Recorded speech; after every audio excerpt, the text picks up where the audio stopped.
بسم اللہ الرحمن الرحیم۔ السلام علیکم۔ ابتدا رب العزت کے نام سے جس نے جان دی جہان دیا، اور درود السلام محمد والے محمد پر۔ آئیے ان کے ساتھ ناصر نقوی حاضر خدمت ہے۔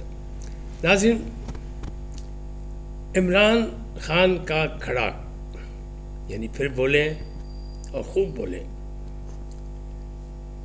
غزہ پر پھر حملہ،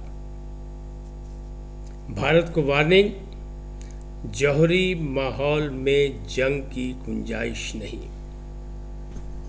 ٹرمپ کا دعویٰ کہ پاک افغان لڑائی رکوا سکتا ہوں۔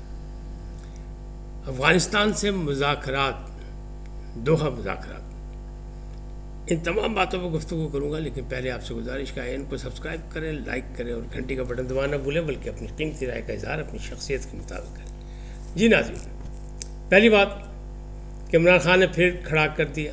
2-3 دن بڑے نرم گرم رہے اور ایسا لگ رہا تھا جیسے شاید کوئی تبدیلی آ ہی گئی ہے، لیکن اب پھر وہ بولے، اور پھر انہوں نے عاصم منیر فیلڈ مارشل کا نام بھی لیا، سپہ سالار کا، انہوں نے سابق چیف جسٹس قاضی فائز عیسیٰ کا نام بھی لیا، اور الیکشن کمشنر راجہ سکندر کا نام بھی لیا، اور انہوں نے کہا ان لوگوں نے نالائق حکومت لائے، زبردستی کی حکومت لائے، جعلی حکومت انہوں نے بنائی، جن کے پاس نہ کوئی اختیار ہے، نہ ان کے پاس کوئی صلاحیت ہے حکومت چلانے کی۔ اگر میں ہوتا، میں چاہوں تو افغانستان کا یہ جو مسئلہ ہے یہ حل ہو سکتا ہے طالبان کا۔ پہلے بھی آپ سے کئی دفعہ بات ہو چکی ہے، اور آپ بھی جانتے ہیں اور پوری دنیا جانتی ہے، پاکستان جانتا ہے کہ جناب طالبان کے حوالے سے عمران خان کی ہمیشہ نرم گوشہ رہا ہے، اور انہوں نے ہمیشہ طالبان سے مذاکرات کو ہی ترجیح دینے کی بات کی ہے، جبکہ موجودہ صورتحال میں جس طرح انہوں نے حملہ کیا اور بھارت سے معاہدہ کیا یا بھارت میں جا کے بڑکیں ماری، ان کے وزیر خارجہ نے ملا جو متقی امیر خان متقی ہیں، انہیں جس انداز میں اپنا واز فرمایا، اس سے تو یہ لگ رہا ہے کہ وہ 100% جو ہم کہتے تھے یا ہمارے ادارے کہتے تھے کہ یہ پراکسی وار جو ہے یہ بھارت کی ہے، تو ظاہر ہے پھر وہ تو ہے، اب تو ثابت ہو گئی، اور پراکسی وار طالبان لڑ رہے ہیں، TTP لڑ رہے ہیں۔ اب دوحہ میں اس وقت مذاکرات ہو رہے ہیں، ابھی باقاعدہ اس کے فیصلے باتیں نہیں سامنے آئیں مجھ تک، یعنی میں نہیں حاصل کر سکا، لیکن بہرحال وہاں ہو رہے ہیں۔ پاکستانی وقت جو ہے وزیر دفاع کے حوالے ان کے ساتھ گیا، خواجہ آصف کی سربراہی میں گیا، اسی طرح ایک افغانستان کا وزیر دفاع جو ہے وہ بھی اپنا وقت لے کے آئے۔ پاکستان نے 1 پوائنٹ ایجنڈا رکھا ہے، انہوں نے کہا اپنی زمین استعمال نہیں کریں در اندازی کے لیے، یعنی فتنہ الفساد جو ہے یا فتنہ الخوارج جو ہے یا فتنہ الہندوستان جو ہے اس کو روکیں، اس کو زمین نہ استعمال کرنے دیں، TTP کو باقاعدہ لگامیں ڈالیں اور امن کی راہ ہموار کریں، پھر کوئی بات ہوگی۔ حملہ کریں گے تو جواب ملے گا۔ بہت دفعہ ہم نے کہا کہ ایسا نہ کریں، لیکن طالبان حکومت یقین دہانی کے باوجود بھی یہ مسئلہ حل نہیں کر سکی، یہ پاکستان نے کہا۔ پاکستان نے اصولی موقف کیا کہ دیکھیں ہم جا رہے نہیں ہیں، ہم لڑنا نہیں چاہتے، ہم جنگ نہیں چاہتے، کہیں بھی ہم امن کے دائی ہیں، لیکن اگر ہم پہ جنگ تھوپی جائے گی تو ہم جواب دینا چاہتے ہیں، بالکل جانتے ہیں، اور بھارت کو دے کے دکھا دیا ہم نے مار کے حق میں، تو کوئی ہمیں کم نہ سمجھے، لہذا معافی کوئی نہیں۔ فیلڈ مارشل نے بھی آج پاسنگ آؤٹ پریڈ سے خطاب کیا وہاں پہ، تو انہوں نے کہا یہی، انہوں نے کہا جناب کاکل اکیڈمی، انہوں نے کہا نہ، بھارت کو بھی انہیں وارننگ دے دی، انہوں نے کہا کہ جو معاملات ہیں اور ماحول جو ہے وہ جوہری ماحول ہے، اس میں جنگ کی گنجائش نہیں ہے، آپ پہلے سرپرائز دے چکے ہیں اور اپنا منہ کی کھا چکے ہیں، اب سرپرائز دیں گے تو اس سے بڑے جو نتیجہ ہوگا اس کے بارے میں آپ سوچ بھی نہیں سکتے کہ اب کیا ہوگا آپ کے ساتھ، تو باقاعدہ انہوں نے وارننگ دے دی ان کو۔ لیکن خطے کے معاملات تو ایسے ہی ہیں، پاکستان کو کمزور کرنے کی کوشش کی جا رہی ہے، 2 جانب سے سینڈوچ بنانے کی کوشش کی جا رہی ہے، افغانستان کے یعنی TTP جو ہے اس کے موڈے پہ بندوق رکھ کے پاکستان کے خلاف کارروائی ہو رہی ہے، اور پاکستان نے جہاں جہاں سے بھی ہوا، یعنی ابھی بھی ہوا، بنوں میں بھی حملہ ہوا، باجوڑ میں بھی ہوا، تو ان کو جواب دیا اور خوارج کو مارا گیا، باقاعدہ جہنم حاصل کیا گیا اور چھوڑا بھی نہیں جائے گا، اور یہ کہہ دیا صاحب۔ تو اس ماحول میں جو ہے اگر بھارت کوئی پھر سے کوئی سرپرائز دینے کی کوئی کرے گا تو اس کے لیے بھی جواب تیار ہے، اور پہلے بھی کہا چکا اور اب بھی. اب جو طالبان نے مطالبہ رکھا ہے دوحہ میں، وہ پہلا کہا ہے جی پاکستان نے ہم پہ حملہ کیا ہے تو معافی مانگے. تو اس کا جواب کیا ہوگا؟ کیڑی معافی؟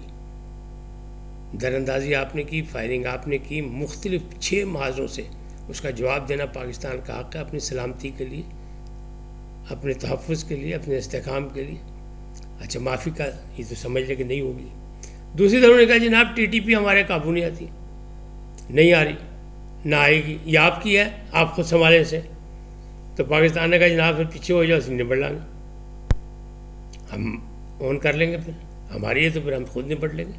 ہم تمام ٹھکانے، تمام تربیت گاہیں جو ان کا خاتمہ کر دیں گے، اور وہاں کون کون ہے یہ بھی ہم دیکھ لیں گے. تیسری بات انہوں نے کی ٹرانزٹ ٹریڈ جو ہے اس کو بند جو کیا گیا وہ کھول دی جائے. ظاہر ہے گچی ہاتھ آیا تو قابو آ گئی، تو ظاہر ہے کہیں سے بھی نہیں، کیونکہ وہاں سمندر لگتا ہی نہیں. ساری چیزیں ٹریڈ جو ہے پاکستان سے ہوتی ہے، ترکی سے ہوتی ہے، ایران سے ہوتی ہے، بھارت سے ہوتی ہے، اور بھارت جو ہے وہ گزرتا ہے اس کا مال ٹرانزٹ کا پاکستان سے. واگا بارڈر بند، سب کچھ بند، تو کیسے ہو سکتا ہے؟ اب دیکھیں بات کہاں پہنچتی. لیکن میں نے کل بھی کہا تھا کہ یہ ایسی قوم ہے کہ یہ خانہ کعبہ میں جا کے قسم اٹھا کے بھی مکر گئے تھے. دوسری طرف طالبان جو ہیں وہ تنہا ہوتے جا رہے ہیں. کیوں؟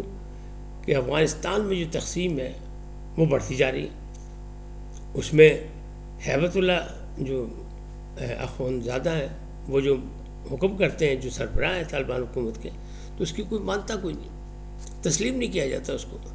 تو پھر کیا ہوگا؟ اس کا مطلب ان کی ریٹ بھی نہیں ہے. وہ جو شمالی اتحاد ہے اس نے بھی سر اٹھایا ہوا ہے، اور تیسری چوتھی جو طاقتیں ہیں باقی وہ بھی سر گرم ہے. تو ایسے میں طالبان کے لیے بھی بہت مصیبت ہے. اب ٹرمپ صاحب کہہ رہے ہیں، ٹرمپ بعد نے دعویٰ کیا کہ جناب اگر مجھے موقع دیا جائے تو میں پاک افغان جنگ بھی بند کرا سکتا ہوں، لڑائی کا خاتمہ کر سکتا ہوں. تو پھر وہ کیسے خاتمہ ہوگا؟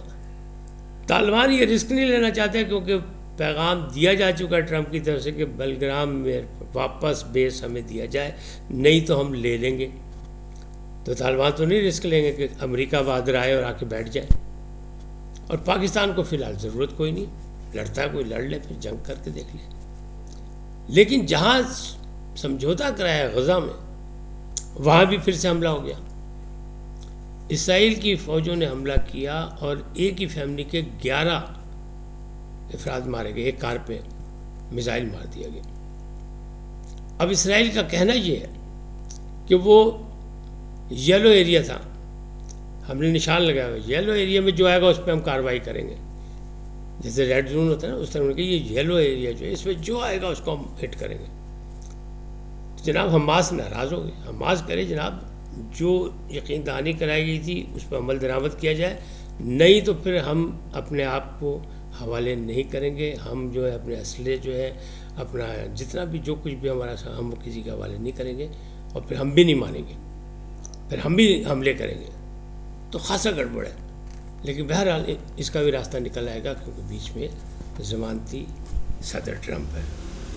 اب یہ جو معاملات ہیں کہ عمران خان صاحب نے جو کھڑا کیا وہ سیدھا انہوں نے پھر جو نشانی لگائی ہیں، اور انہوں نے کہا ہے کہ معاملات ایسے سیدھے نہیں ہوں گے جب تک یہ نہیں ہوگا، جب تک وہ نہیں ہوگا، ان کے پاس اختیار نہیں ہے. حالانکہ ماضی میں اگر آپ دیکھیں تو جب حکومت سے ہوتے جب بھی انہوں نے کہا تھا کہ اختیار تو سارے جنرل باجوہ کے پاس تھے. تحریک لبیک پر جب پابندی لگائی تھی تب بھی اس کو یو ٹرن لے کے اس کا ختم کیا تھا، خاتمہ کیا تھا، تو وہ بھی جنرل باجوہ نے کرایا تھا. طالبان جو لا کے بیڈ طالبان اور گڈ طالبان کی جو اصطلاح نکالی تھی وہ بھی جناب خان اعظم نے نکالی تھی، اور اس پر بھی وہ کہتے ہیں کہ یہ تو باجوہ نے کرایا تھا. اچھا سب کچھ یہ کہتے، یہاں تک کہتے تھے کہ ہمیں تو اسمبلی میں کوئی چیز پاس کرانے کے لیے بھی کہنا پڑتا تھا کہ جناب تعداد پوری کر دیں، کورم پورا کرا دیں. تو فیض حمید صاحب یا وہ جو کرنل صاحب یا جنرل صاحب کوئی نہ کوئی کراتے تھے جن کی ڈیوٹی تھی. یہ سب کچھ کہنے والا بندہ کہہ رہا ہے کہ آج حکومت بااختیار نہیں ہے، حکومت باصلاحیت نہیں ہے، حکومت کو کا ویژن نہیں ہے. تو بھائی کس ویژن سے اس ویژن نے ہمیں کیا دیا سوائے لڑائی جھگڑے کے اور اتنے مقدمات کے، اور سابق وزیر اعظم جیل میں ہے لیکن پھر بھی وہ 2-3 دن خاموشی کے بعد پھر وہ کوئی ایسا بیان داغ دیتے ہیں کہ اور ان کو اب اندیشہ یہی ہے، یہ جو دباؤ بڑھانے کی کوشش کر رہے ہیں، یا کے پی کے وزیر اعلیٰ صاحب نے جو کہا گیا کہ جناب آپریشن جو ہے وہ ختم کرائیں، تو آپریشن تو ختم نہیں ہوں گے، کیونکہ دہشت گردوں پر چھوڑا نہیں جا سکتا، اور خاص طور پہ وہ ایسی حکومت، ایسی ریاست چھوڑ دے جہاں باقاعدہ ایک بڑی فوج ہو، دنیا کی 7ویں نمبر کی فوج بھی موجود ہو، سب کچھ ہو، چھوڑا نہیں جا سکتا، وہ نہیں چھوڑا جائے گا۔ وزیر اعلیٰ صاحب اس اہم میٹنگ میں نہیں گئے، اس حساس میٹنگ میں جہاں کے پی کے معاملات جو ہیں وہ زیر بحث آنے تھے، اور کہاں گئے؟ وہ چاچے کے پاس چلے گئے خان چپل لینے کے لیے، مسائل دیتے رہے، اور ویڈیو بڑے زور شور سے چلائی جا رہی ہے سوشل میڈیا پہ کہ دیکھیں جی خان کا عاشق خان کے جوتی لینے چلا گیا۔ تو پاجی یہ جوتیوں والا مسئلہ بنا ہوا ہے پی ٹی آئی میں، کوئی کہہ رہا ہے جوتیوں میں دال بٹ رہی ہے، کوئی کچھ کہہ رہا ہے، کوئی کچھ کہہ رہا ہے۔ جنید اکبر اور جو بیرسٹر محمد علی سیف یہ بڑی کوششیں کر رہے ہیں کہ معاملات جو کسی طرح سیدھا ہو، اور یہ بھی پتہ چلا ہے کہ خان نے ایک چٹ بھیجتی ہے وزیر اعلیٰ نے کہ مزمل اسلم کو خزانہ دے دیں، جو کہ نان منتخب آدمی، ان کو وزیر تو نہیں بنائیں گے، مشیر بنائیں گے، مشیر خزانہ، اور اسی طرح وزارت دے دیں مطلب یہ جو ہے بیرسٹر محمد علی سیف صاحب کو۔ لیکن کہنے والے کہہ رہے ہیں کہ اگر سیف صاحب کو وزارت مل گئی تو سمجھ لو کہ پاجی پھر اسٹیبلشمنٹ نال تعلق ہے، کیونکہ وہی بار بار جا کے مل لیتے ہیں، وہی بار بار پیغام لاتے ہیں، وہی سب کچھ کر رہے ہیں، تو ایسا لگے گا کہ جیسے گنڈا پور کے بعد، کہ وہ گنڈا پور کی موجودگی میں بھی سیف صاحب کی یہی پوزیشن تھی، اور کچھ حلقے ان کے یہ کہہ رہے ہیں کہ نہیں سیف کو وزیر نہیں بنایا جائے گا۔ تو اس کا مطلب کیا ہے؟ اس کا مطلب یہ ہے کہ دو رائے موجود ہے، تاہم جب تک کابینہ نہیں بنے گی، جب تک کے پی میں معاملات کیسے سیدھے ہوں گے؟ اور کابینہ کب بنے گی کہ وزیر اعلیٰ کہتے ہیں جب تک خان اعظم سے مرشد سے نہیں ملایا جائے گا، ملنے نہیں دیا جائے گا، جب تک میں کام نہیں کر سکتا، اور حکومت کیسے چلے گی؟ یہ ایک سوالیہ نشان ہے کہ کے پی کے عوام جنہوں نے ان کو منتخب کیا ہے بھاری اکثریت سے، ان کے ساتھ ظلم کون کر رہا ہے؟ سوالیہ نشان تو ہے نا۔ آپ کی کیا ہے؟ اپنی رائے ضرور بتائیے گا۔ جانے سے پہلے آپ سے گزارش کا ہے کو سبسکرائب کریں، لائک کریں، گھنٹی کا بٹن دبانا نہ بھولیں، اور اپنی قیمتی رائے کا اظہار اپنی شخصیت کے مطابق کریں۔ سدا سلامت رہیں، لیکن پہلے پاکستان زندہ باد، پاک افواج پائندہ باد، سدا سلامت رہیں، اللہ نگہبان۔